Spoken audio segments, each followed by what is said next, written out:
morning. Welcome to our Encouraging Truth series. We're glad you're joining us today.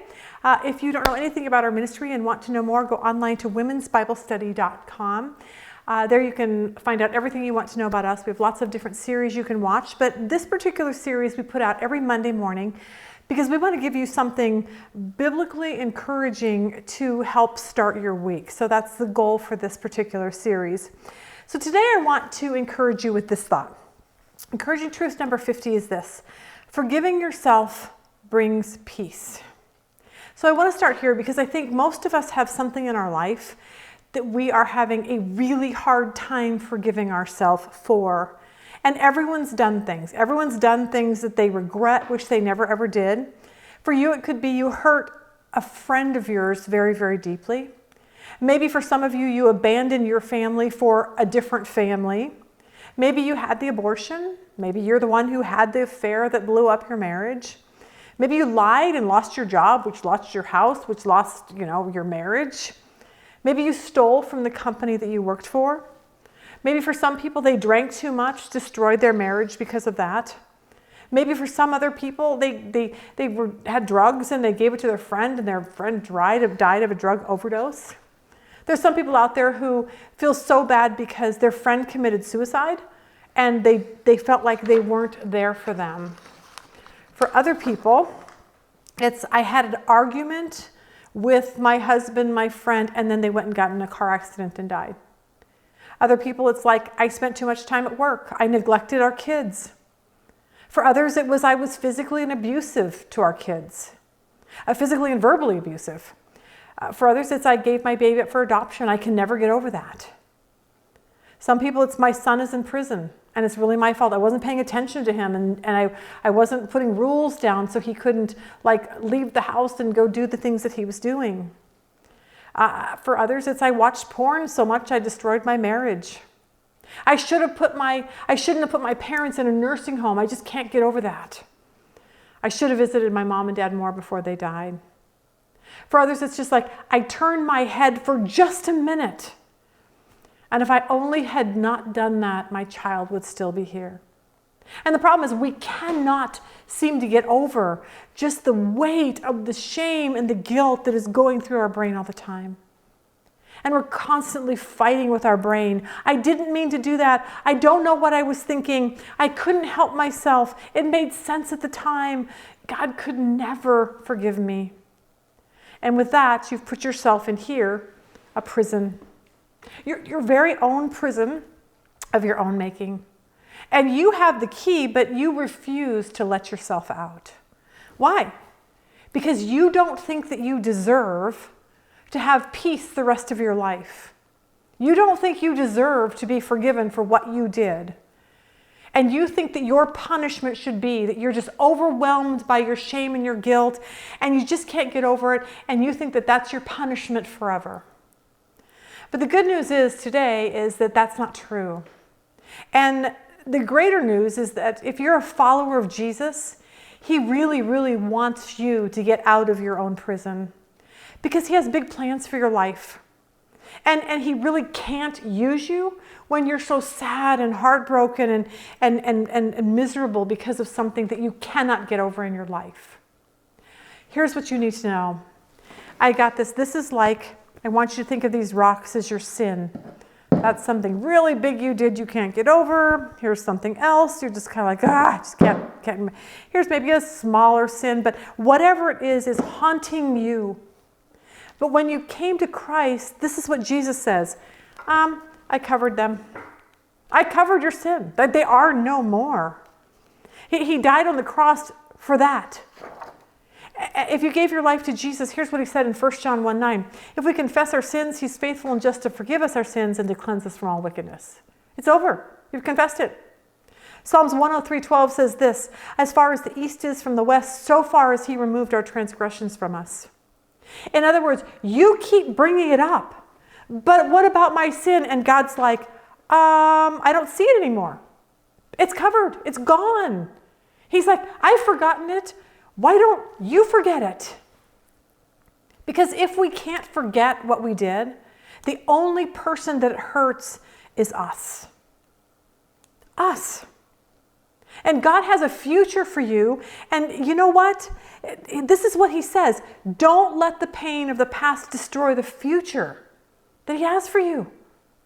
Don't let the pain of whatever it is in your past that you cannot get over destroy this awesome future that God has for you.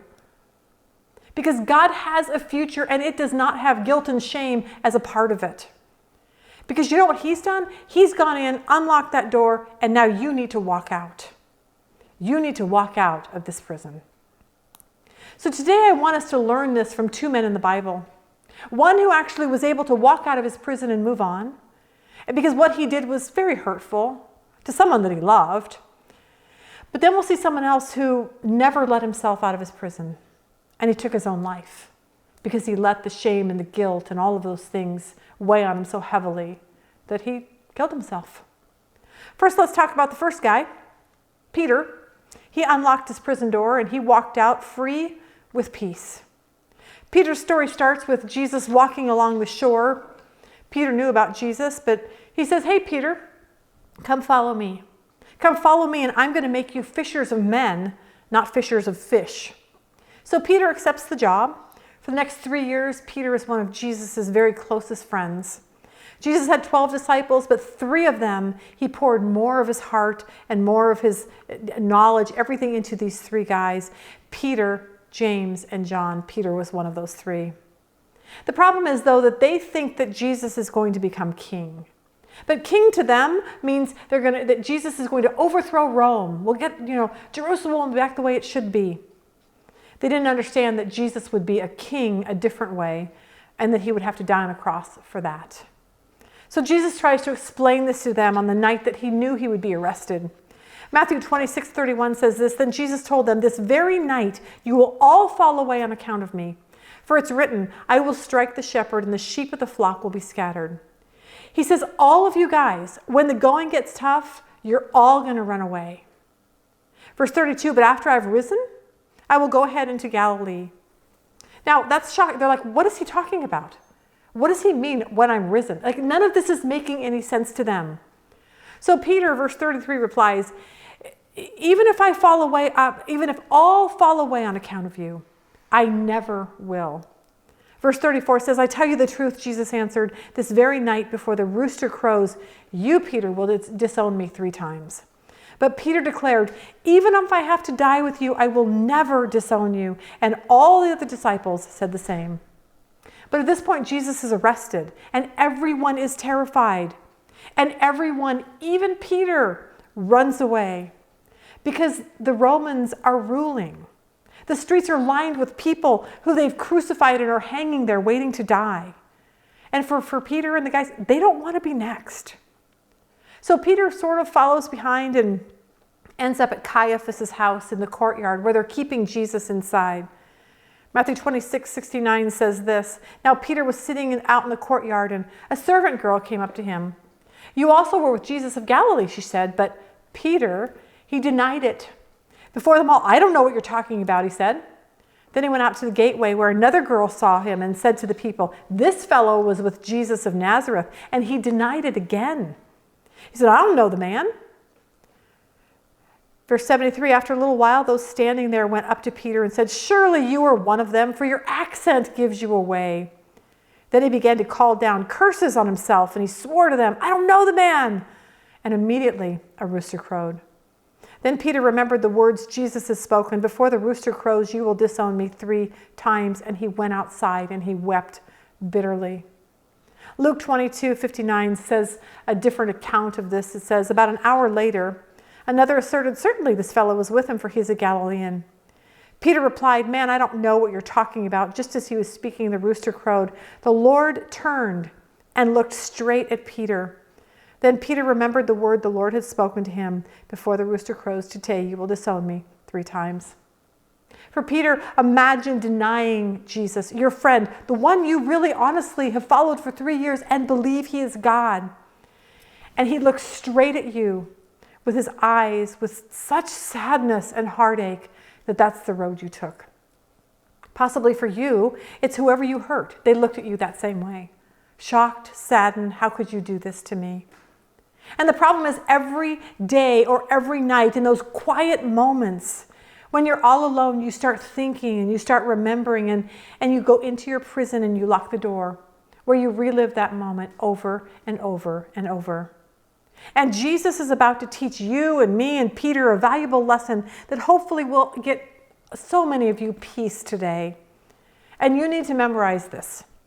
We are all human. Nobody's perfect. And we do dumb things. That's just the way it is, okay? We all are human, nobody's perfect, and we do dumb things. But here's the thing, that's not an excuse. Like, that's not an excuse so we can say, well, I can go sin and just be like, well, I'm just dumb, and I just do stupid things. No, that's not what it is. That's just the truth of the matter. And God knows it. Psalm 103:13 says, as a father has compassion on his children, so the Lord has compassion on those who fear him. For he knows, get this, he knows how we are formed, and he remembers that we are dust. See, when you start reliving what haunts you, start there. I'm not perfect. Like, God knows I'm like the dust. He doesn't hate me. That verse just says he has compassion upon me. He knows what you did. He knows what I did. And guess what? He loves us anyway. Why? Because he knows this. We're all human, nobody's perfect, and we do dumb things. I would say Jesus died for my stupidity, okay?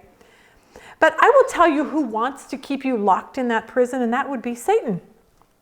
Because he knows if he can keep your mind occupied with your past mistakes, if he can continually make you feel ashamed or guilty, then God will never be able to use you the way he needs to.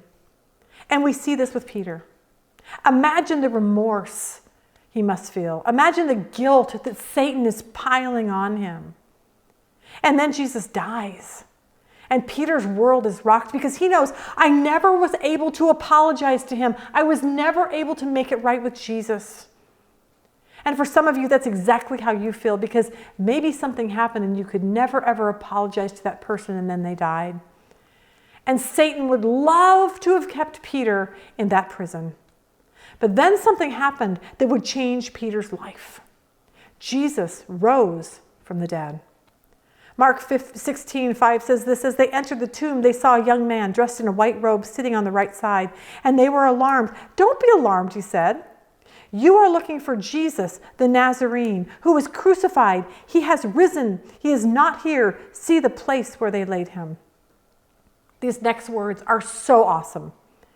Verse 7 says, but go, tell his disciples and Peter. He's going ahead of you into Galilee. Then you will see him just as he told you. The angel calls out Peter by name.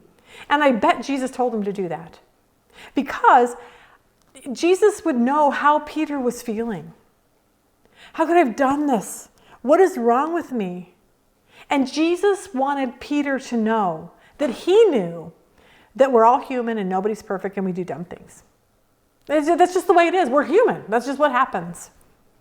But Peter had a choice. Peter could have spent the rest of his life reliving that moment.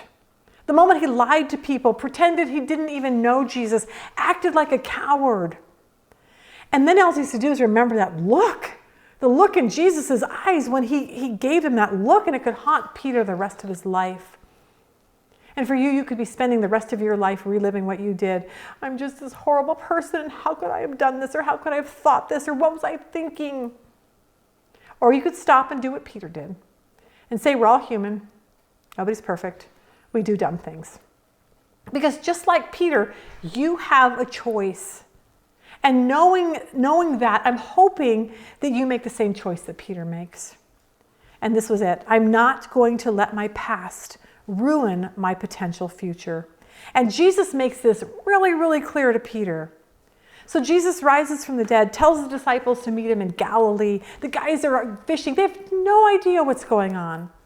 But then Jesus shows up. He cooks some breakfast, and then he has a little talk with Peter. Jesus knows Peter denied him 3 times by a fire. And now sitting around a fire eating fish, Jesus is going to remind Peter 3 times that, guess what? The failure is in the past. Hurting people is in the past. Doing something really wrong was in the past. And he wants Peter to know, Peter, it's not only forgivable, but it's redeemable. John 21:15 says this, so when they had eaten breakfast, Jesus said to Simon Peter, Simon, son of Jonah, do you love me more than these? And he said, yes, Lord, you know that I love you. And he said, feed my lambs. Jesus didn't say, seriously, Peter, why would you do that to me? I don't feel the love. How could you, Peter? What were you thinking? I seriously can't use you now. I have no part in what I'm doing in this world. Can't believe you did that. Jesus never said anything like that. But instead, he basically said, Peter, if you love me, you have to move on. You have to move past the guilt because I have a job for you. And you cannot keep reliving the past and letting that destroy what I have for you. He says, it's gone. It's over. I have forgiven you. Remember this? So stop bringing it up. Verse 16, he said to him again, Simon, son of Jonah, do you love me? He said, yes, Lord, you know I love you. And he said, tend my sheep. First it was lambs, now it's sheep. And then the third time, he said, Simon, son of Jonah, do you love me? And Peter was grieved because he said to him the third time, do you love me? And he said, Lord, you know all these things. You know that I love you. And Jesus said, feed my sheep. 3 times he pushed Peter to move on, forget the past. And that's exactly what God wants to do with you and I. He wants us to use our stupidity, the things that we did, to show others the amazing grace of God. And that's what Peter did, and we know that because his story is in the Bible, read by millions of people. Peter's story helps you and I. It helps us to know this, that we can get past our past. And this is how he did it. Own up to it. Agree with what you did. Don't fight it. Stop fighting with your mind and trying to convince your mind all the reasons why you did what you did. I learned this from OCD. Most of you know that a lot of our kids have this obsessive compulsive disorder. It's a brain thing. It's like their brain will lock on something and then they can't get past it. But Cheyenne has been seeing a really good doctor and giving her really good tools for it. But the best thing she learned that she tells people now is exposure therapy, which means if you are terrified of snakes, that you're always going to die of a snake bite, then you need to go hang out with a snake. If you're afraid that you left the iron on, then you know what? You need to stay away from the iron. If you're afraid that you didn't put the toothpaste away, then you need to force yourself to not go back. It's exposing yourself to the one thing that terrifies you. It confronts like whatever your fears are. And it's forcing your mind to agree that, yeah, I am afraid of that, but I'm not going to let that thought win. But I'll tell you, it's the hardest thing she has ever done. But the more she does it, the more her OCD goes away. So let's take this into this whole idea of I can't forgive myself. Let's take what our brain keeps reminding us, or maybe Satan keeps reminding us of it. And it's constantly in our brain. And I want to use a couple thoughts that we can, hopefully OCD can help you get past this. Here's what I learned is that you can't fight something when there is no fight. See, that's how you can start forgiving yourself. Stop fighting it. Stop reliving it. Stop going over. Just stop it. Because your thought process is you want to explain in your brain why you did what you did. And then your brain comes back and says, oh yeah, but you did it and you hurt this person. And then you're fighting it. Going, well, no, I hurt that person because, and it's constant battle. Stop fighting it. Stop. Agree with it. It's like for the snake thing. Yep. Terrified of snakes. Snake's going to kill me. Snakes, it's always on your mind. And then you have to stop and say, yep, snake's going to bite me. Yep, it's going to bite me. Oh, well. What's your mind going to say to that? You just agreed to it. It's going to be like, well, aren't you scared of it? Well, snake's going to bite me. It sounds really stupid, but it actually works. You probably left the iron on. And your mind's going, you're going to burn the house down, you're going to burn the house down. Well, left the iron on. Probably burn the house down. It's the hardest, I can't even explain to you how hard this was for Cheyenne. But once you start doing it, you realize then your brain has nothing to fight with. You left the toothpaste out. Yep, left it out. No excuses, not running back to get it. You just agree with it. What happens is you're agreeing with your fear, and then suddenly there's nothing for your fear to fight. See, OCD thrives on the fight. It thrives on making you fearful with thoughts that aren't even true. But take that fight away and OCD goes away. Now, play that out with your scenario. Let's say you start feeling shame and guilt over the abortion, and your mind or Satan or whoever it is that's driving you nuts starts going, well, you killed your baby. How could you do that? You're a murderer. Like, whatever. Instead of fighting it and explaining, but you don't understand, the reason why I did that was because I was young or I didn't know, and then you're fighting with it. Don't do that. Say this, yep, got abortion. Yep, killed my baby. Yep, I did it. Yep. And then go with this, I'm human, not perfect, I do dumb things. And then remember this, that God has forgiven me. He's covered what I did. I did it. I'm not going to argue with it. I did it. But I know I'm going to do what Philippians 3:13 says. This is forgetting the past and looking forward to what lies ahead. Let's say you start feeling really bad about not seeing your parents and then they died. Guilt says, you're a horrible daughter. How could you do that? You're so selfish. You cared about everyone else but your parents and they did so much for you. And you need to stop and say, yep, I'm a horrible daughter. I did. Should have seen it more. Yep, selfish. And when you do that, your mind or brain or Satan or whoever it is bothering you, they have nothing to fight with you on. You just do the same thing. I'm human. I'm not perfect. I do dumb things. But I know that my sins are covered. And I know I'm going to do what Philippians 3:13 says, which is forgetting the past and looking forward to what lies ahead. How about this one? Your guilt says you should have spent more time with your kids. You worked so much. You're a horrible parent. You don't even deserve them. And your response would be, yep, shouldn't have worked so much. Thought I was doing a good thing, but you know what? I didn't. Yep, I'm a horrible parent. And then go to the, I'm human, I'm not perfect, I do dumb things. Philippians 3:13, forgetting the past, looking forward to what's ahead. See, as weird as that sounds, it kind of actually works. Because you aren't arguing and trying to give your guilt or shame reasons why you did what you did. And that's how Peter got past it. He's like, yeah, Jesus, I did that. I did that. He didn't try to say, well, I was scared and you know, I didn't know if you were real. No, I did it. I denied you. Okay, let's move on. Let's end this today with the man who didn't do that.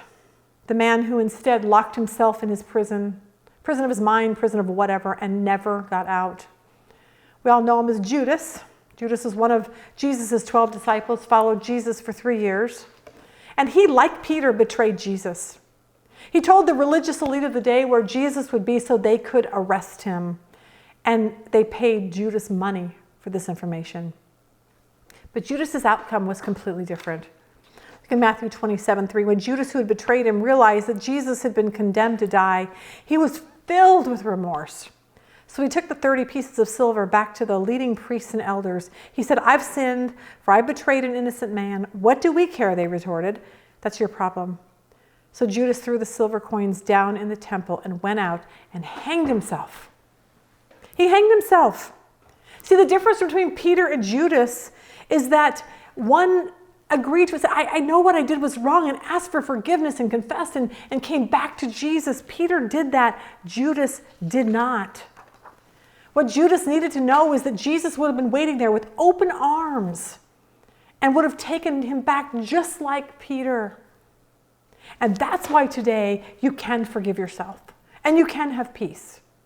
Because we see Peter doing what we need to do, which is this, saying, yes, I did it. Yes, it happened. Yes, God still wants to use me. End of story. Do not let Satan win. Let's be Peters and not Judases. Have a really good day.